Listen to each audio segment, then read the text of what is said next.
नमस्ते दोस्तों और स्वागत है विफ्लिक्स रिकैप पर। आज हम एक्सप्लेन करने वाले हैं सोलो लेवलिंग सीजन 3 को, जो एकदम एक्शन, ड्रामा, मिस्ट्री और इमोशन से भरा हुआ है।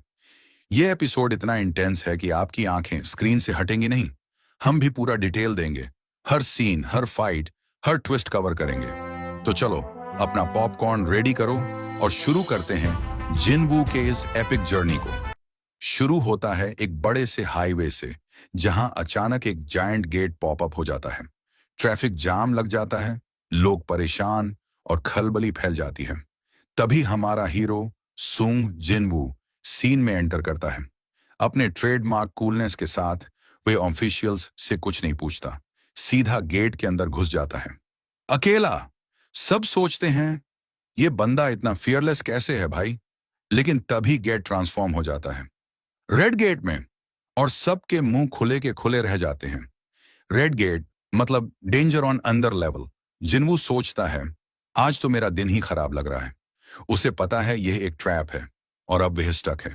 थोड़ी सी रिग्रेट भी, मम्मी को बोलना चाहिए था कि मैं लेट आऊंगा। पर जिनवू कोई ऑर्डिनरी हंटर थोड़ी है। वह अपने आसपास देखता है और सोचता है यह डंजन तो जल्दी क्लियर हो जाएगा। कॉन्फिडेंस के साथ वह बोलता है अराइज, और उसके शैडो सोल्जर्स प्रकट होते हैं, रेडी टू डिस्ट्रॉय। मॉन्स्टर्स का एक बड़ा झुंड आता है, लेकिन शैडो सोल्जर्स उन्हें ऐसे मारते हैं जैसे कोई प्रो गेमर नूब्स को पेल रहा हो। स्वॉर्ड्स क्लैश, क्लॉज टीयर और मॉन्स्टर्स के रोर्स पूरे डंजन में गूंज रहे होते हैं। पर यह फाइट एकदम वन साइडेड है। गूज बम्प्स गारंटीड। हल्की बारिश शुरू होती है और जिनवू अपने नीलिंग शैडो सोल्जर्स के बीच से गुजरता है। वह सोचता है यह दुनिया का सिस्टम बदल चुका है। डंजन सब सर्वाइवल का गेम है। हंटर्स को हमेशा रेडी रहना पड़ता है। यहां मॉन्स्टर्स ही नहीं, दूसरे हंटर्स भी दुश्मन हो सकते हैं, कितने भी एनिमीज हों। हंट कभी खत्म नहीं होती। फिर वह लॉक करता है अपना नेक्स्ट टारगेट, डंजन बॉस। चलो अगले शिकार पर। जिनवू का एटीट्यूड बॉस लेवल। अब सीन शिफ्ट होती है अमेरिका में। एक हाई लेवल डंजन में एक हंटर फंसा होता है, डरा हुआ। तभी एक मिस्टीरियस फिगर प्रकट होता है, फ्रॉस्ट मोनार्क। उसका ऑरा इतना कोल्ड है कि पूरा एटमॉस्फेयर फ्रीज हो जाता है। ऑनप्रेसिव वाइब, जैसे बर्फ में मौत छुपी हो। फिर आता है योगीमेंट, ट्रांसफिगरेशन मोनार्क। फ्रॉस्ट मोनार्क पूछता है तू यहां क्या कर रहा है? योगीमेंट बताता है पूरब में एक टेरिटरी है, कोरिया, जहां शैडो मोनार्क जिनवू रहता है। साथ ही यह भी कहता है कि रूलर्स लीजिया में कुछ बड़ा फ्री करने की कोशिश कर रहे हैं और कोई है जिसे कहा जा रहा है the greatest fragment of brilliant light. Frost monarch एक क्रीपी ग्रिन देता है, मैं खुद उससे डील करूंगा। तभी वहां आता है एक और पावरफुल प्रेजेंस, सुंग इल्हवान, जिनवू का पापा। वह दोनों मोनार्क्स को घूर के पूछता है तुम लोग कोरिया के बारे में क्या बात कर रहे हो? योगीमेंट टाइम वेस्ट नहीं करना चाहता, लेकिन फ्रॉस्ट मोनार्क उसे प्रोवोक करता है, अगर हिम्मत है तो हमें फॉलो कर। इल्हवान गुस्से में एक मैसिव अटैक करता है। फ्रॉस्ट मोनार्क उसे अपने आइस वॉल मैजिक से ब्लॉक करता है और होता है एक धमाका जो पूरे एरिया को हिला देता है। एक्शन, वीएफएक्स और टेंशन का परफेक्ट कॉम्बो, जैसे कोई मार्वल मूवी का क्लाइमैक्स चल रहा हो। फ्रेंड्स, अब यहां से इस एपिसोड को मेरा फ्रेंड कंटिन्यू करेगा, क्योंकि वो इस पार्ट को मुझसे भी बेहतर एक्सप्लेन करता है। स्क्रिप्ट भी उसी ने लिखी है और शायद एडिट भी वही करेगा। मैं अब ऑफिस के लिए निकल रहा हूं। मिलते हैं अगले एपिसोड में। एक और पर्सन वहां आया। सिलार्ड ने कमेंट किया, पहला वाला तो ब्रिलियंट फ्रैगमेंट्स का पावर नहीं यूज कर सकता, तो ये ट्रेस क्यों है? ये हमें रोकना चाहता है। गुस्से में वो आदमी ने पूछा, छोटा आइलैंड तो कोरिया है ना? सिलार्ड ने जवाब दिया, हाँ, तो क्या कर लेगा? योगुमंट ने कहा, इसे डील करने का टाइम नहीं है। जब वो जाने लगे, सिलार्ड ने टॉन्ट किया, रोक के दिखा। आदमी ने अटैक किया, तुम्हें भगने नहीं दूंगा। सिलार्ड ने इजीली उसका अटैक ब्लॉक किया अपने आइस शील्ड से और काउंटर अटैक के लिए रेडी हो गया। एक मैसिव एक्सप्लोजन ने पूरा एरिया कवर कर दिया। सीन शिफ्ट होता है जिनवू के पास, जब वो अपनी कार के पास जा रहा था। एक आदमी ने उसे रोककर पूछा, एक्सक्यूज मी, आप सुंग जिनवू है ना? उसने अपना इंट्रो दिया, as Adam White, senior official from Federal Bureau of Hunters. उसने अपना बिजनेस कार्ड दिया और बोला, बड़ा मजा आया आपसे मिलके मिस्टर सुंग, आप मुझे एडम बुला सकते हैं। उसने सॉरी बोला फॉर शोइंग अप सडनली, क्योंकि जिनवू को ट्रैक करना टफ था। जिनवू को याद आया कि जिन्होंने किसी के बारे में बताया था जो उसे मिलना चाहता था। जिनवू ने पूछा, क्या काम है? एडम ने कहा कि वो कुछ इन्फो शेयर करना चाहता है जो शायद कोई और कंट्री या इंस्टीट्यूशन नहीं दे सकती। जिनवू ने पूछा, ये इन्फो मुझे क्यों दे रहे हो? एडम ने बताया, क्योंकि स्पेशल लोगों जैसे आपके साथ इन्फो शेयर करना हमें फायदा देता है। उसने ऐड किया कि वो ओरिजिनली किसी और रीजन से आए थे, पर जेजू आइलैंड रेड देखकर उनका डिप्यूटी डायरेक्टर पर्सनली जिन्फू से मिलना चाहता है। एडम ने स्माइल करके बोला, ये तो अनप्रेसिडेंटेड है, बाकी डिटेल्स डिप्यूटी डायरेक्टर बताएंगे। एक कार पास में है, अगर आप मिलना चाहें। जिनवू क्यूरियस था तो कार में बैठ गया, सोचता हुआ, इन्फो वो श्योर नहीं था कि ये इन्फो रिलायबल है या नहीं। उसने एडम को बोला कि वो सोचकर कांटेक्ट करेगा। एडम ने हंसकर कहा, मैं तो भूल ही गया, डील करते वक्त अच्छा हाथ छुपाना नहीं चाहिए। फिर उसने बोला, अपग्रेडर। जिनवू शॉक्ड हो गया। एडम ने एक्सप्लेन किया, अपग्रेडर एक अवेकेंड बीइंग है जो दूसरे अवेकेंड बीइंग्स के एबिलिटीज को एनहांस कर सकता है। सुना है इसके बारे में? सीन शिफ्ट होता है जब एडम और जिनवू एक बिल्डिंग में पहुंचते हैं। एडम ने जिनवू को माइकल कॉनर से मिलाया, जो फेडरल ब्यूरो ऑफ हंटर्स का डिप्यूटी डायरेक्टर था। माइकल ने हैंडशेक किया और बोला, बड़ा प्लेजर है आपसे मिलना। इंट्रोडक्शंस के बाद माइकल ने डायरेक्ट इमिग्रेशन डॉक्यूमेंट्स टेबल पे स्लाइड किए और बोला, नॉर्मली ये प्रोसेस में 1-2 साल लगते हैं, पर हम आपके लिए एक्सेप्शन कर सकते हैं। बस बोल दो और अमेरिकन सिटीजनशिप 1 सेकंड में मिल जाएगी। जिनवू ने सीरियसली जवाब दिया, मैं यहां इसलिए आया हूं क्योंकि मिस्टर व्हाइट ने कहा था आपके पास कुछ इन्फो है, एक अवेकेंड बीइंग जो दूसरे हंटर्स के एबिलिटीज एनहांस कर सकता है, अपग्रेडर। क्या यह पॉसिबल है कि हंटर के एबिलिटीज अपग्रेड हो सकते हैं? माइकल ने स्माइल करके बोला, वो पर्सन जो ये पावर रखता है अभी यहां है। उसने स्टाफ को बोला, मिस सेलनर को बुलाओ। मिस सेलनर आई और माइकल ने उसका इंट्रो दिया कि वो दुनिया की एकमात्र पर्सन है जो अवेकेंड बीइंग्स के एबिलिटीज एनहांस कर सकती है। जिनवू ने ऑब्जर्व किया कि वो एक अलग टाइप की अवेकेंड बीइंग लगती है। माइकल ने मिस सेलनर को बोला कि वो जिनवू को अपने पावर्स के बारे में बताए। मिस सेलनर ने जिनवू से कहा, आपको शायद मेरी बात पे डाउट होगा, सबको होता है पहले, पर एक बार आप मेरी पावर एक्सपीरियंस करोगे तो और मांगोगे। माइकल ने उसे रोककर थोड़ी सी तमीज से बात करने को कहा। मिस सेलनर ने एक्सप्लेन किया कि हर अवेकेंड बीइंग का एक स्ट्रेंथ लिमिट होता है जो सरपास नहीं हो सकता। अवेकेंड बीइंग का रैंक हमेशा सेम रहता है अनलेस वो सेकंड अवेकनिंग से गुजरे। जिनवू ने पूछा, पर आप ये चेंज कर सकती हैं? मिस सेलनर ने कहा, हाँ। उसने बताया कि उसके पास पावर है जो अवेकेंड बीइंग्स के लिमिटेशंस को ब्रेक कर सकती है थ्रू अ 3 स्टेज प्रोसेस। वो फोर्स रीअवेकनिंग कर सकती है, बेसिकली एक पर्सन का ट्रू पोटेंशियल अनलॉक करती है। माइकल ने कंफर्म किया कि यह सब सच है, पर मिस सेलनर को हर यूज के बाद लॉन्ग रेस्ट चाहिए होता है, सो वो साल में सिर्फ 3-4 लोगों की हेल्प कर सकती है। जिनवू सोचने लगा, अगर ये सच है तो ये इनक्रेडिबल एबिलिटी है। उसने पूछा, ये प्रोसेस कितना इफेक्टिव है? मिस सेलनर ने बताया कि रिजल्ट्स हर पर्सन के लिए अलग होते हैं, पर 3 स्टेजेस के बाद स्ट्रेंथ 20-30% तक बढ़ सकती है। जिनवू शॉक्ड हो गया। 20-30% स्ट्रेंथ इंक्रीज इंसेंट था। उसने सोचा, इसीलिए हांग डोंगसू अमेरिका चला गया था डिस्पाइट पब्लिक क्रिटिसिज्म। कौन ऐसा ऑफर ठुकराएगा? जिनवू ने पूछा, अगर किसी को मिस सेलनर के पावर्स का पता चल जाए? माइकल ने बताया कि इसीलिए वो उनकी प्रोटेक्शन में है। वो उसकी सेफ्टी एंश्योर करते हैं और सूटेबल सैलरी देते हैं। बदले में मिस सेलनर उनके सिलेक्टेड हंटर्स के एबिलिटीज एनहांस करती है। माइकल ने फिर जिनवू को बताया कि उसके लिए ये पावर एक गिफ्ट के रूप में यूज होगा। जिनवू ने डाउटफुली पूछा, गिफ्ट मतलब ऑफर? माइकल ने क्लियर किया कि जब वो फेडरल ब्यूरो के लिए हंटर बनेगा तो उसे टॉप प्रायोरिटी मिलेगी और बेस्ट बेनिफिट्स, प्लस वो उसके चॉइस का गिल्ड अरेंज करेंगे और बेस्ट कॉन्ट्रैक्ट दिलाएंगे। मिस सेलनर ने एक प्लेट टेबल पे स्लाइड की और बोला कि जिनवू को अभी डिसाइड नहीं करना, बस आइडिया दे रहे हैं। जिनवू ने पूछा, ये सब फ्री में? माइकल ने कहा, इसे कॉम्प्लीमेंट्री सर्विस समझो। जिनवू को मिस सेलनर की बात याद आई कि एक बार पावर एक्सपीरियंस करने के बाद वो और मांगेगा। वो कॉन्फिडेंट थी अपने रिजल्ट्स में। मिस सेलनर ने जिनवू को कहा कि अपना हाथ आगे करे और उसकी आंखों में देखे। ये फर्स्ट स्टेप था। माइकल सोच रहा था कि जिनवू ऑलरेडी बैठ ले चुका है। एक बार फर्स्ट स्टेज कंप्लीट हो गया, वो खुद उनके पास आएगा और अगर इंपेशेंट टाइप है तो शायद पेपर्स भी साइन कर दे। जिनवू का हाथ ग्लो करने लगा जब मिस सेलनर ने उसे पकड़ा। एक ग्रीन ऑनरा उसके अराउंड बन गया और उसकी आंखों में लाइट इंटेंसिफाई हुई। प्रोसेस चलता रहा। मिस सेलनर की आंखें भी ग्लो करने लगीं और वो पावरफुल ऑनरा से सराउंड हो गई। सडनली वो एक डार्क प्लेस में शिफ्ट हो गई। एक फेस उसके पीछे अपीयर हुआ जहां सिर्फ डार्कनेस थी। एक फिगर धीरे धीरे उनकी तरफ आया, terrifying light in its eyes. Miss Sellner चिल्लाई और प्रोसेस रुक गया। रूम में सब शॉक्ड हो गए। कुछ एजेंट्स ने गन्स निकालकर जिनवू पे पॉइंट किए और पूछा, तूने मिस सेलनर के साथ क्या किया? माइकल गुस्से में बोला, पागल हो गए हो, तुम्हें पता नहीं ये कौन है? उसने एजेंट्स को मोरॉन्स बोला और कहा कि मिस सेलनर को चेक करो अगर वॉरिड हो। जिनवू को सॉरी बोलते हुए माइकल ने कहा कि एजेंट्स ने लाइन क्रॉस की। जिनवू ने कैमली कहा, इट्स ओके। माइकल ने एक एजेंट को डांटा, अगर ये थॉमस एंड्रे या लियू जिगांग होते तो तुम सब अब तक मर चुके होते। फिर उसने मिस सेलनर से पूछा कि क्या हुआ। वो अभी भी कांप रही थी। स्वेट में ड्रेंच्ड।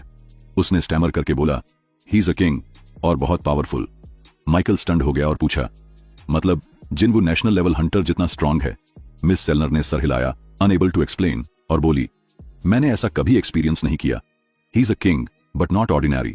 जब मैं उसे देख रही थी वो भी मुझे देख रहा था। उसमें इन्फिनाइट डार्कनेस है, no limit to his power. Fast forward, जिन्हों ऑफिस में बैठा था, कुछ बिजनेस हैंडल कर रहा था। उसने कहा, ये हेटर्स कंप्लेंट्स भेज रहे हैं आफ्टर गेटिंग सूड और अब रोना धोना कर रहे हैं, ये काम नहीं करेगा। काम खत्म करके वो रेस्ट कर रहा था जब जिनवू पीछे से आया और बोला, बड़ा हार्ड वर्क कर रहा है। जिन्होंने सोचा ये आता जाता है बिना आवाज के। जिनवू ने पूछा कि कोई ट्रबल तो नहीं? जिन्होंने कहा सब स्मूथ है, और पूछा कि जिनवू ऐसे क्यों ड्रेस्ड है। जिनवू ने एक bag full of magical course दिया और बोला, तूने कहा था गिल्ड के लिए पैसों की जरूरत है। जिन्होंने कहा कि एम्प्लॉइज के सैलरीज के लिए वरी नहीं करना, पर एक और मेंबर चाहिए गिल्ड के लिए। जिनवू ने कहा, अगर हमें बस स्पेस फील करना है तो भी कोई सिंसियर चाहिए जो हमारे साथ काम करे। जिन्होंने सीरियस फेस के साथ कहा, एक अर्जेंट चीज है, पहले गिल्ड का नाम चाहिए। जिनवू ने कहा, मैंने तो सोचा कुछ सीरियस है। जिन्होंने इंसिस्ट किया कि यह सीरियस मैटर है। उसने नाम सजेस्ट किए, सुंगयू गिल्ड, जिनवू के लास्ट नेम के बेसिस पे, या वूहो गिल्ड, दोनों के नाम्स के लास्ट कैरेक्टर्स से, या जिन जिन गिल्ड। जिनवू ने फाइनली कहा, सोलो प्ले गिल्ड, क्योंकि ये सोलो प्लेयर गिल्ड है। जिन्होंने सोचा ये क्या मजाक था, तभी कोई दर पर नॉक करता है। जिन्हों चेक करने गया। पर्सन ने पूछा, ये हंटर जिनवू का गिल्ड ऑफिस है? जिन्होंने कहा, हाँ।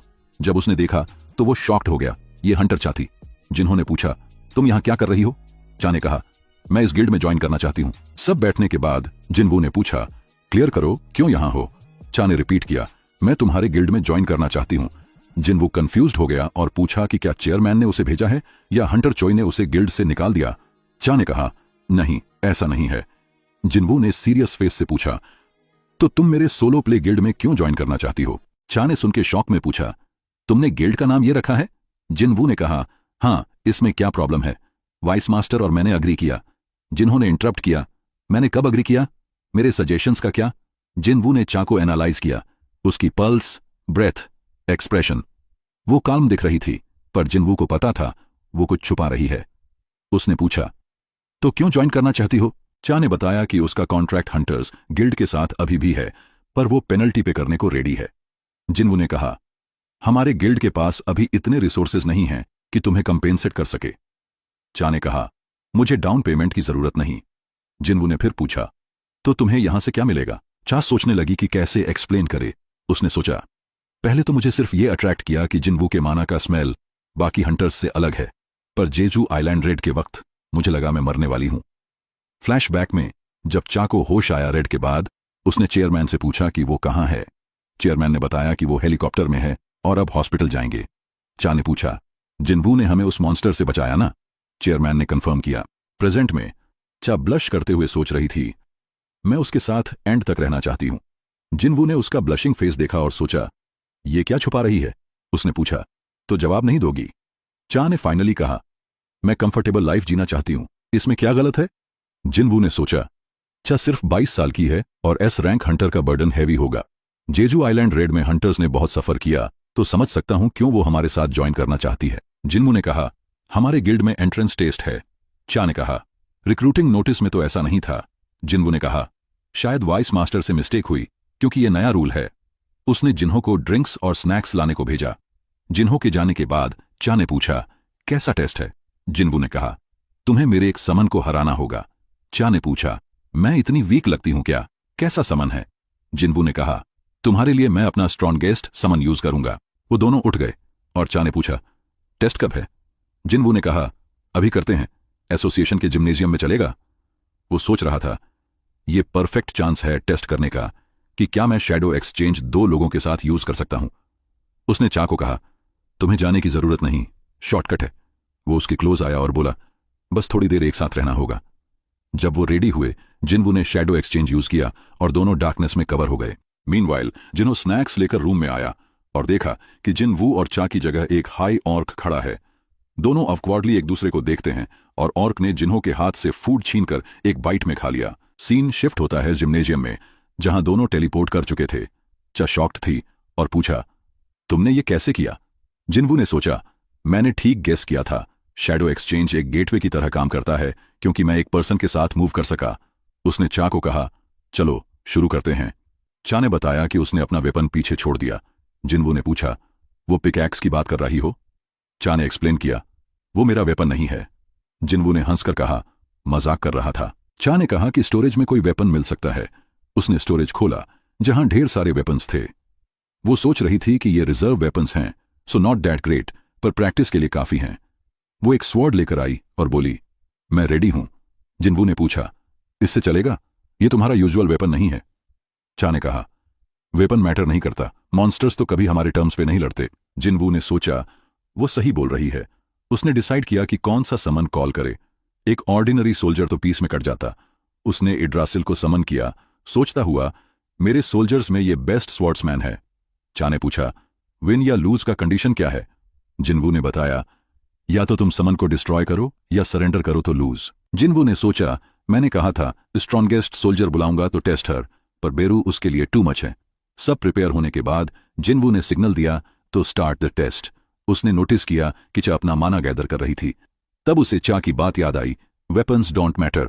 उसने टेस्ट रोक दिया और चा को पीछे मुड़ने को कहा। उसने अपने इन्वेंट्री से डेमन किंग्स लॉन्ग स्वॉर्ड निकाला और इड्रासिल को दिया, बोलता हुआ, इसे यूज करो। फिर उन्होंने दोबारा स्टार्ट किया। इड्रासिल ने स्वॉर्ड की एबिलिटी से एक पावरफुल इलेक्ट्रिक वेव चा की तरफ भेजी, पर चा ने डॉज कर लिया।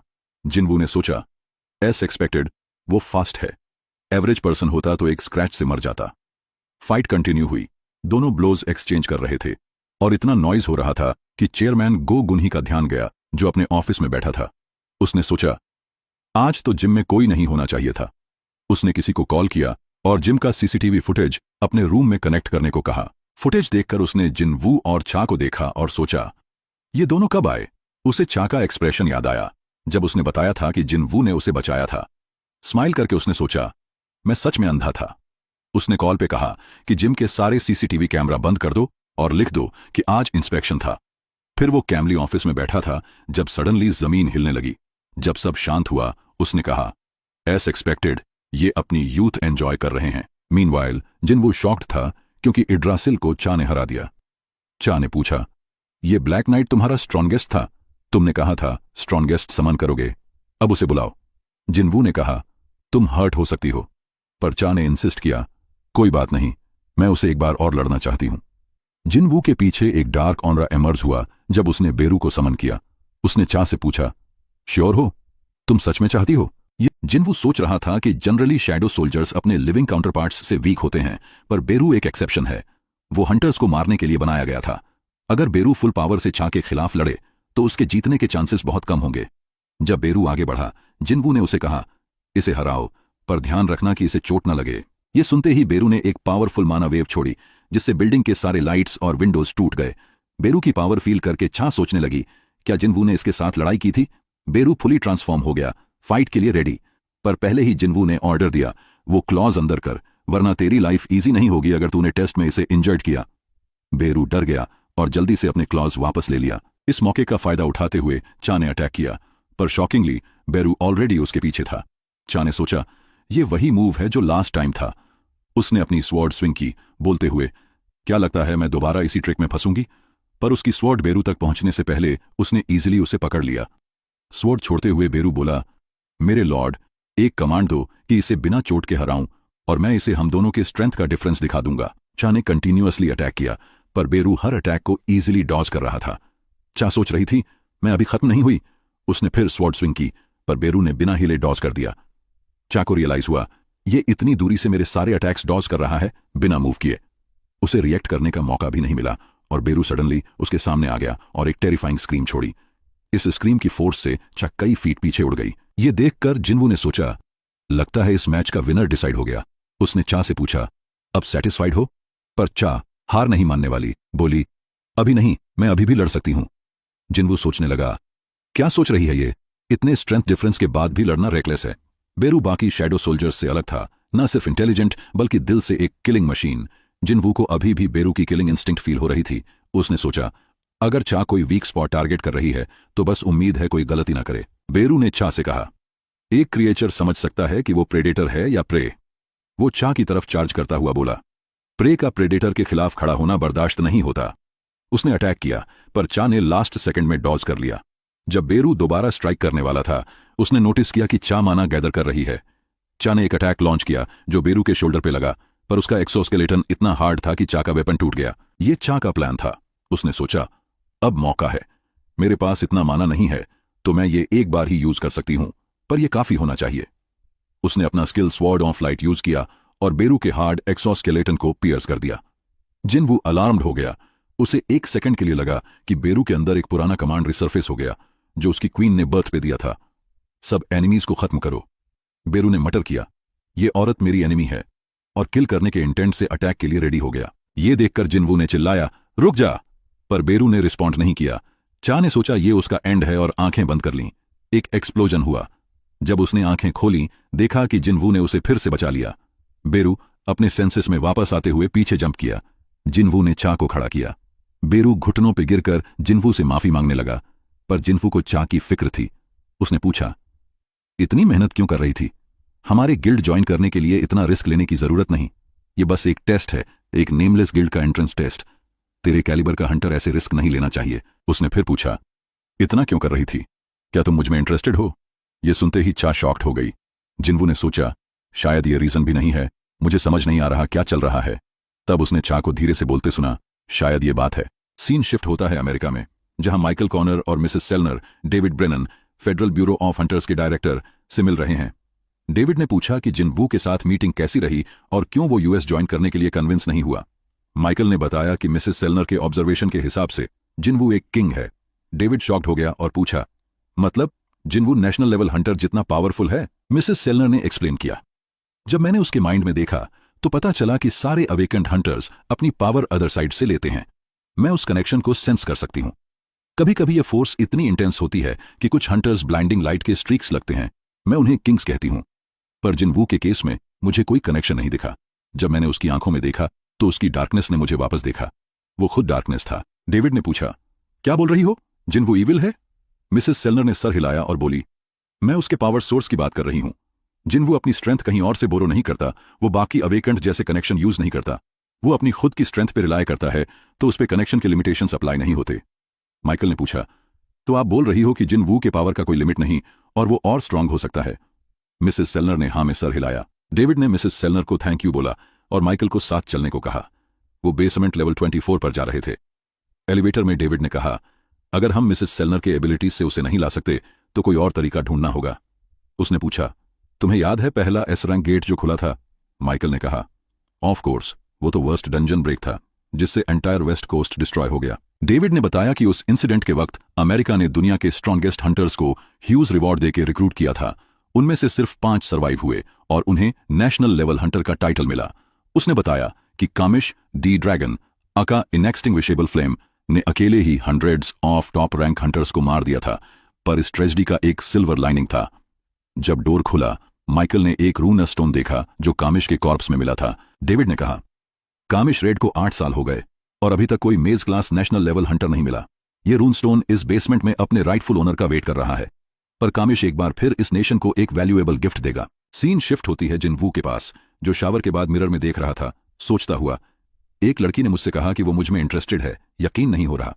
उसने सोचा, रीअवेकनिंग के बाद मैं थोड़ा लंबा हो गया हूं, शेप में भी आया हूं, पर क्या मैं इतना अट्रैक्टिव हूं? क्या ये विल टू सर्वाइव स्किल के बफ्स की वजह से है जो मेरे बॉडी का डैमेज रिस्टोर करता है? इसीलिए मेरी स्किन भी क्लियर हो गई। वो जीना के रूम में गया और पूछा, तुम मुझे कैसे रेट करोगी? जीना ने पूछा, किस चीज में? जिनवू ने कहा, अट्रैक्टिवनेस में। जीना ने हंसकर कहा, यह कॉन्फिडेंस कहां से आया? मेरे लिए तो तुम एक बम जैसे लगते हो। जिनवू एनॉयड हो गया और बोला, thanks for your biased opinion. Gina ने उसे किक करना शुरू किया। जिनवू ने कहा, ऐसे करोगी तो तुम्हारा लेग टूट जाएगा। भूल गई तुम्हारा बड़ा भाई कौन है? तुम्हारे जैसी बर्ड ब्रेन स्कूल में कैसे आई? जीना ने कहा, मैं अपनी क्लास में टॉपर हूं। फिर जिनवू ने बताया कि वो एक नया गिल्ड बना रहा है। जीना ने पूछा, अब तुम बिग बॉस बनोगे? उसने अपनी फ्रेंड को फोन पे ये बताया। जिनवू ने पूछा, सोलो प्ले गिल्ड नाम कैसा है? जीना ने कहा, तुम ऐसा नाम क्यों रखोगे? तुम शैडो सोल्जर समन करते हो तो टेक्निकली सोलो प्लेयर नहीं हो। जिनवू ने सोचा, ये सही बात है। उसने पूछा, तो क्या नाम रखूं? जीना ने सजेस्ट किया, आह जिन गिल्ड। आह का मतलब है आई और जिन का मतलब फॉरवर्ड जाना। जिनवू को यह नाम पसंद आया। सीन शिफ्ट होता है हंटर छा के घर, जहां वो अपने रूम में फंस बना रही थी। सोचते हुए, मैंने बेसिकली उसे बोल दिया कि मुझे वो पसंद है। वो मुझे पागल समझता होगा, पर उसने मेरी जान बचाई तो ऑब्वियसली मुझे इंटरेस्ट होगा। ये नॉर्मल है या नहीं है? वो सोचने लगी। स्ट्रिक्टली बोलूं तो मैं हंटरमिन की हीलिंग एबिलिटी की वजह से बची। फिर उसे कुछ याद आया। जब वो अनकॉन्शियस थी उसने एक विजन देखा। एक हाथ ने उसे पकड़ा जब वो ड्रिफ्ट कर रही थी। उस पर्सन ने कहा, प्लीज उसे बोल दो। जब उसने पीछे देखा तो वो हंटरमिन था जो बोल रहा था, जिनवू को बोल दो कि उसे अपने अंदर की पावर से केयरफुल रहना चाहिए। ये याद आते ही छा उठ बैठी और बोली, अब याद आया। Fast forward to next day. Yung Yunai ने पार्क जिनसू को बताया कि कल एक गेट उनके टेरिटरी में स्पॉन हुआ, पर रेड परमिट मिलना मुश्किल है क्योंकि गेट का रैंक बहुत हाई है। पार्क जिनसू ने पूछा, क्या यह एस रैंक गेट है? युंग युन ने कहा, नहीं, पर ऑलमोस्ट एस रैंक। पार्क जिनसू ने कहा, अगर हम केयरफुल नहीं हुए तो सब मर जाएंगे। युंग युन ने बताया कि अगर ये एस रैंक होता तो गिव अप करना बेस्ट होता क्योंकि उनके पास इतना मैन पावर नहीं है, पर वो कंट्री के टॉप 5 गिल्ड्स में से एक हैं, तो अगर ये गेट क्लियर नहीं किया तो लोग बातें करेंगे, प्लस फेम गिल्ड वाले इस मौके पे जंप कर देंगे। पार्क जिनसू गुस्से में बोला, तो तुम बोल रहे हो हम अपने बैकयार्ड में स्पॉन हुआ गेट फेम गिल्ड को दे दें? युंग युन डर गया और बोला, मैं बस बता रहा था। तब एक औरत पीछे से आई और बोली, क्यों ना हम किसी और गिल्ड के साथ अलायंस बना लें? पार्क जिनसू ने पूछा, कौन सी गिल्ड अग्री करेगी जब क्लियर है कि हम हेल्प मांग रहे हैं क्योंकि हमें लगता है हम अकेले नहीं कर सकते? ये रिम ने कहा, तुम्हें पता है मैं किसकी बात कर रही हूं? पार्क जिनसू ने सोचा, अलायंस से उनकी रेप्यूटेशन पे असर पड़ सकता है, पर अगर जिनवू के साथ ज्वाइन करते हैं तो पब्लिक उन्हें ज्यादा अप्रिसिएट करेगी। उसने पूछा, जिनवू क्या कर रहा है आजकल? युंग यूनाई ने बताया कि उसने रिसेंटली एक गेट क्लियर किया जो हाईवे पे स्पॉन हुआ था, पर उसके अलावा वो लो प्रोफाइल रखता है। उसने पूछा, उसका कॉन्टैक्ट इन्फो दिलाऊं? पार्क जिनसू ने रोका, इतनी इंपॉर्टेंट बात फोन पे नहीं होती, हम खुद उसे मिलने जाएंगे। सीन शिफ्ट होता है जिनवू के पास, जो जिन्हों के साथ गिल्ड का नाम डिस्कस कर रहा था। उसने आह जिन नाम सजेस्ट किया। जिन्होंने अग्री किया, सोचता हुआ कुछ भी सोलो प्ले गिल्ड से बेटर है। नाम डिसाइड करने के बाद जिनवू ने कहा, अब बस एक लास्ट मेंबर रिक्रूट करना है और गिल्ड ऑफिशियली बन जाएगा। जिन्होंने पूछा, हंटर चा के साथ क्या हुआ? जिनवू ने कहा, लगता है उसे नहीं होगा, वो वैसी नहीं है जैसा मैं चाहता हूं। जिन्हों शॉक्ड हो गया, सोचता हुआ, वो एस रैंक हंटर है, डंजन रेड्स का एक्सीलेंट रिकॉर्ड है, प्लस ब्यूटीफुल भी है, हर एंगल से परफेक्ट है। उसने पूछा, तो तुम कैसा पर्सन ढूंढ रहे हो? जिनवू ने कहा, कोई ऐसा जो हंटर्स लाइसेंस रखता हो, गिल्ड एक्टिविटीज में ज्यादा इंटरेस्ट न हो, पर ट्रस्टवर्थी हो। जिन्होंने कहा, मेरे दिमाग में कुछ लोग हैं जो तुम्हारी रिक्वायरमेंट्स में फिट हो सकते हैं। तभी डोर पर नॉक हुआ। जिनवू ने सोचा, कहीं हंटर छा तो नहीं? जब उसने देखा तो पार्क युंग सू, युंग याम और युंग यूनाई थे। युंग यूनाई ने अपना इंट्रो दिया, एज नाइट गिल्ड का गिल्ड मास्टर। जिनवू और जिन्हों हैरान थे कि ये लोग उनके गिल्ड ऑफिस क्यों आए हैं। इंट्रोडक्शंस के बाद सब बैठ गए। पार्क युंग सू ने सिचुएशन एक्सप्लेन की। उसने एक वीडियो दिखाया जो रिसेंटली कोरिया में स्पॉन हुए गेट का था। उसने कहा, यह गेट साइज में बड़ा है और मैसिव मैजिक एनर्जी दे रहा है। जिनवू ने पूछा, क्या यह एस रैंक गेट है? पार्क युंग सू ने कहा, नहीं, पर ऑलमोस्ट एस रैंक। बुसान में अब तक का सबसे बड़ा गेट है। यह सुनते ही जिनवू सोचने लगा कि क्या वो मिस जाही से पुराने दिनों की तरह मिल सकता है और साशिमी ट्रीट ले सकता है। मीनवाइल पार्क युंग सू बता रहा था कि एसोसिएशन उन्हें रेड परमिट नहीं दे रही क्योंकि उनके गिल्ड में एस रैंक हंटर नहीं है। उसने जिनवू को इस रेड में ज्वाइन करने को कहा ताकि वो गेट अक्वायर कर सकें। जुंग यून पीछे सोच रही थी कि क्या उसे जिनवू का ऑटोग्राफ मांगना चाहिए। पार्क युंग सू ने डील प्रपोज की। Normally S rank Hunter red का 10% शेयर लेता है, पर मैं तुम्हें 20% दूंगा। जिनवू ने कहा, 50-50 करो, मैं कोऑपरेट करूंगा अगर तुम मेरे गिल्ड के साथ अलायंस करो, न कि सिर्फ मेरे साथ एज एन इंडिविजुअल। उसने बताया कि उसने अभी जिन गिल्ड बनाया है। पार्क युंग सू ने कहा, ठीक है, 40-60। जिनवू ने कहा, मैं बार्गेन नहीं कर रहा क्योंकि हेल्प मुझे नहीं चाहिए। पार्क युंग सू ने सोचा, मैंने सोचा ये यंग और फ्रेंडली है तो बात बन जाएगी, पर यह कोई पुशओवर नहीं है। फाइनली उसने अग्री किया विद कंडीशन कि जिनवू बॉस का ख्याल रखेगा। डिस्कशन के बाद पार्क युंग सू ने बताया कि गेट 2 दिन पहले स्पॉन हुआ तो कल लेटेस्ट रेड स्टार्ट करना होगा। उसने जिनवू को साथ चलने को कहा, पर जिनवू ने कहा, नहीं, मैं कल मिलता हूं, मुझे कुछ एरेंड्स देखने हैं, वेट नहीं करवाऊंगा। बात करते वक्त जिनवू को एक कॉल आई। उसने वंडर किया कौन है। एक्सक्यूज लेकर उसने कॉल आंसर किया। यह उसकी मम्मी थी। उसने पूछा, नया फोन लिया क्या? गलत टाइम पे कॉल किया। जिनवू ने कहा, ऐसा नहीं है, आज रात 7 डिनर करते हैं। Fast forward to next day. Busan में गेट के पास बड़ा क्राउड था। नाइट गिल्ड के हंटर्स रेड के लिए रेडी थे। Park Yung Soo already armored phone देख रहा था, सोचता हुआ, कल उसे साथ लाना चाहिए था, कहीं लेट तो नहीं होगा। उसने टाइम देखा और बोला, 5 मिनट में निकलते हैं। मीनवाइल जिनवू लोकेशन के लिए रेडी हो रहा था। वेदर देखकर उसने सोचा, क्या जीना अम्ब्रेला लाई? फिर उसने शैडो एक्सचेंज यूज किया और लोकेशन पे टेलीपोर्ट कर गया। इन शिफ्ट होता है जीना के स्कूल में, जहां कुछ स्टूडेंट्स हॉलवे में आर्ट टीचर के बारे में डिस्कस कर रहे थे, जो अपना काम स्टूडेंट्स से करवाता था। एक क्लासरूम में पहुंचकर उन्होंने देखा कि जगह डस्टी थी क्योंकि यह बंद था और किसी ने सफाई नहीं की। एक कॉर्नर में एक स्टूडेंट ने एक गेट देखा और अपने फ्रेंड्स को बताया। उसने कहा, डर क्यों रहे हो? यह गेट क्लोज्ड है, सिक्योर है, सिर्फ हंटर्स ही अंदर या बाहर आ सकते हैं। ये ओपन 1 वीक के बाद होगा। बात करते वक्त उन्होंने नोटिस नहीं किया कि गेट के सील पे क्रैक्स बन रहे थे। सडनली एक हाथ गेट से बाहर आया और एक लड़के का हेड पकड़ लिया। वो स्ट्रगल करने लगा, अपने फ्रेंड्स से हेल्प मांगने लगा, पर क्रिएचर ने उसका स्कल क्रश कर दिया। स्टूडेंट्स ने देखा कि मॉन्स्टर्स गेट से बाहर आ रहे थे। ये हंटर्स फ्लैश और ब्लड की स्मेल से एक्साइटेड थे, पर ये 2 सिर्फ स्काउट्स थे, तो उन्होंने अपनी इंस्टिंक्ट्स को कंट्रोल किया और मिशन पे फोकस किया। एक क्रिएचर ने बिल्डिंग में ह्यूमंस सेंस किए। उसने दूसरे मॉन्स्टर को कहा, यह बिल्डिंग एक कैसल जैसा कॉम्प्लेक्स है, ब्रदर्स को बुला, मैं हंट शुरू करता हूं। इस कैसल के सारे ह्यूमंस को मास सेकर करेंगे और पोजीशन फोर्टिफाई करेंगे, फिर असली हंटिंग शुरू होगी। रूम से बाहर निकलते ही उसने कुछ स्टूडेंट्स देखे। वो उन पे झपटने से पहले ही उन्हें मार दिया। सीन शिफ्ट होता है जिनवू के पास, जो लोकेशन पे पहुंच गया। गेट को देखकर उसने कमेंट किया, यह पर्सनली और बड़ा लगता है। उसने टीम देखा, mining team, collection team, 13 A rank hunters और 20 B रैंक हंटर्स। उसने सोचा, इतने A rank hunters, S expected from guild with most A ranks. तभी रेड के हंटर्स ने उसे घेर लिया और सवाल पूछने लगे उसकी एबिलिटीज के बारे में, क्या वो लीड करेगा आदि। जिनवू कंफ्यूज्ड हो गया। युंग याराम ने इंटरवेन किया और हंटर्स को रोका, बोलते हुए, तुम लोग जिनवू को ऑकवर्ड फील करा रहे हो। उसने अपना इंट्रो दिया, as Knight Guild's assault team की A रैंक हीलर। जिनवू ने नोटिस किया कि पार्क युंगसू पीछे था। पार्क युंगसू ने बताया कि वो टीम को सब एक्सप्लेन करेगा। उसने कहा, मैं रेड लीड करूंगा। गिल्ड मेंबर्स ने कहा, क्यों नहीं, जिनवू लीड करे, वो S रैंक है। पार्क युंगसू ने कहा, हंटर जिनवू रियर गार्ड करेगा और हमें सेफ रखेगा। ये सुन के कुछ हंटर्स ने पूछा, क्या हम इतने वीक लगते हैं कि हमें प्रोटेक्शन चाहिए? पार्क युंगसू ने जिनवू को बताया कि ये उनका यूजुअल एटमॉस्फेयर है, थोड़ी रूडनेस के साथ। जिनवू ने कहा, यह बस उनका कॉन्फिडेंस दिखाता है। बात के बाद वो डंजन में एंटर करने लगे। सीन शिफ्ट होता है हंटर्स एसोसिएशन के इमरजेंसी कॉल सेंटर में, जहां एक ऑपरेटर को कॉल आई। कॉलर डर के मारे बोल रही थी कि मॉन्स्टर्स बाहर हैं, स्कूल में डंजन ब्रेक हो गया। ऑपरेटर ने पूछा, तुम कहां से कॉल कर रही हो? लड़की ने बताया कि वो बाथरूम में छुपी है। उसने बताया, मैं अपने फ्रेंड के साथ थी, सडनली मॉन्स्टर्स आए और सबको मारने लगे। ऑपरेटर ने कहा, हंटर्स अभी वहां जा रहे हैं, कैम डाउन। उसने पूछा कि मॉन्स्टर्स कैसे दिखते हैं? लड़की ने कहा, मैंने टीवी पे देखा, उनका स्किन ग्रीन है। ऑपरेटर डर गई और बोली, वहां से भाग जाओ, वो ऑर्क्स हैं, वो प्रे को दर से स्मेल कर सकते हैं। पर टू लेट, एक ऑर्क ने लड़की को ढूंढ लिया। ऑपरेटर ने उसकी स्क्रीम्स सुनी, जो हेल्प मांग रही थी। स्कूल में स्टूडेंट्स बिल्डिंग से भाग रहे थे जब ऑर्क्स ट्रैप्ड लोगों को मार रहे थे। ऑर्क्स ने डिस्कस किया कि आधा प्रे भाग गया, पर दूसरे ने कहा, कोई बात नहीं, अभी भी काफी बचे हैं।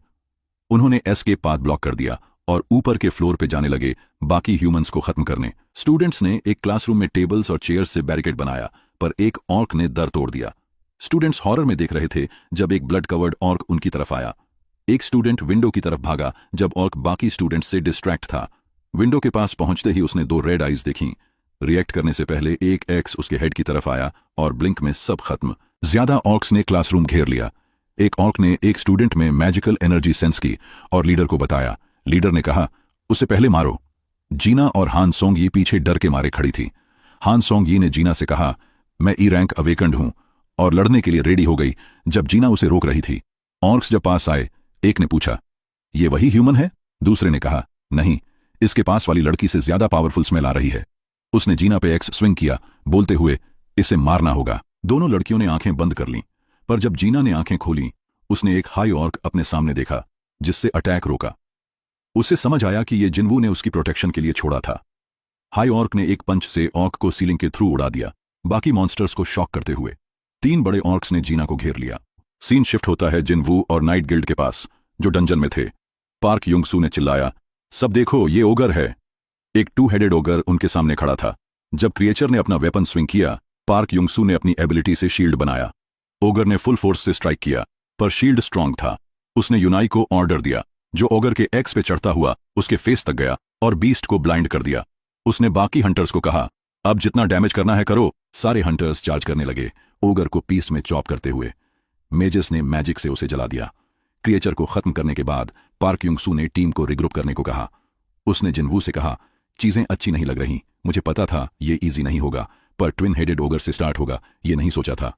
उसने पूछा, तुम्हें पता है इसका दूसरा नाम क्या है? जिनवू ने कहा, ग्रेव कीपर्स। पार्क युंग सू ने कहा, हाँ, इसका मतलब एक अनडेड आर्मी हमारा वेट कर रही है। जुंग यूनाई ने कहा, तुमने जिंक्स कर दिया। उन्होंने नोटिस किया कि अनडेड अप्रोच नहीं कर रहे, बस खड़े हैं। हंटर्स ने डिस्कस किया कि कुछ तो गलत है, नॉर्मली अनडेड साइड पे चार्ज करते हैं। जिनवू सोच रहा था, मैंने इस high tier A rank dungeon से बड़ी उम्मीदें रखी थी। सडनली उसने कुछ सेंस किया। उसने पार्क युंग सू को कहा, मैं जा रहा हूं, एक अर्जेंट मैटर आ गया। पार्क युंग सू ने रोका, तुम्हारे बिना हम डेंजर में पड़ सकते हैं। जिनवू ने कहा, तो मैं किसी और को भेजता हूं जो उतना ही रिलायबल है। उसने बेरू को समन किया। हंटर्स शॉक्ड हो गए क्योंकि उन्होंने जेजू आइलैंड रेड का एंड रिकॉग्नाइज किया। जिनवू ने कहा, तो इंट्रोडक्शंस की जरूरत नहीं, ये मेरी जगह लेगा इस रेड में। उसने बेरू को ऑर्डर दिया, ह्यूमंस को प्रोटेक्ट करो, बाकी मॉन्स्टर्स के साथ जो करना है करो। बेरू ने एक लाउड रोर किया और एरिया के सारे मॉन्स्टर्स को मास स्केयर्ड करना शुरू कर दिया। जिनवू ने हंटर्स को कहा, ये मॉन्स्टर्स तुम्हें हेल्प करेंगे, 20 इस डंजन के लिए काफी हैं। जब वो जाने लगा, हंटर्स ने रोका, क्या तुम सच में सारे शैडोज छोड़ के जा रहे हो? जिनवू एनॉयड हो गया और बोला, अगर चाहते हो तो मैं इन्हें डिसमिस कर देता हूं, पर शायद ये तुम्हारे लिए हेल्पफुल नहीं होगा। ये देखकर दोनों डर गए। जिनवू ने शैडो एक्सचेंज का कूल डाउन चेक किया। 1 घंटा 42 मिनट बाकी थे। उसने एग्जिट की तरफ दौड़ना शुरू किया। सोच रहा था, मुझे जीना के साथ छोड़े शैडो सोल्जर से सिग्नल्स मिल रहे हैं, कुछ बुरा फील हो रहा है। रास्ते में अनडेड्स ब्लॉक कर रहे थे। गुस्से में उसने कहा, रास्ते से हटो। सारे अनडेड्स ने नील करके रास्ता क्लियर कर दिया। जिनवू ने वंडर किया, ये क्या हो रहा है? क्या ये मुझे हाई क्लास नेक्रोमेंसर समझ के नील कर रहे हैं? पर उसने इग्नोर किया, कैसेल को समन किया और गेट से बाहर उड़ गया। बाहर लोग एक्साइटेड हो गए क्योंकि उन्होंने जिनवू के वाइवर्न को रिकॉग्नाइज किया। जिनवू ने काइसेल को कहा, मुझे मेरी सिस्टर के पास जल्दी से जल्दी ले चलो, और अपने स्किल से काइसेल के स्टैट्स 50% बढ़ा दिए ताकि वो और तेज उड़ सके। यह एपिसोड यहीं खत्म होता है। अब इसके आगे एपिसोड 2 शुरू होगा। अगर आपने अब तक चैनल को सब्सक्राइब नहीं किया है तो प्लीज सब्सक्राइब कर लो। तब तक के लिए मिलते हैं वाईफ्लिक्स रिकैप पर। सब्सक्राइब कर लो। तब तक के लिए मिलते हैं वाईफ्लिक्स रिकैप पर। सब्सक्राइब कर लो। तब तक के लिए मिलते हैं वाईफ्लिक्स रिकैप पर। सब्सक्राइब कर लो। तब तक के लिए मिलते हैं वाईफ्लिक्स रिकैप पर। सब्सक्राइब कर लो। तब तक के लिए मिलते हैं वाईफ्लिक्स रिकैप पर। सब्सक्राइब कर लो। तब तक के लिए मिलते हैं वाईफ्लिक्स रिकैप पर। सब्सक्राइब कर लो। तब तक के लिए मिलते हैं वाईफ्लिक्स रिकैप पर। सब्सक्राइब कर लो। तब तक के लिए मिलते हैं वाईफ्लिक्स रिकैप पर। सब्सक्राइब कर लो। तब तक के लिए मिलते हैं वाईफ्लिक्स रिकैप पर। सब्सक्राइब कर लो। तब तक के लिए मिलते हैं वाईफ्लिक्स रिकैप पर। सब्सक्राइब कर लो। तब तक के लिए मिलते हैं वाईफ्लिक्स रिकैप पर। सब्सक्राइब कर लो। तब तक के लिए मिलते हैं वाईफ्लिक्स रिकैप पर। सब्सक्राइब कर लो। तब तक के लिए मिलते हैं वाईफ्लिक्स रिकैप पर। सब्सक्राइब कर लो। तब तक के लिए मिलते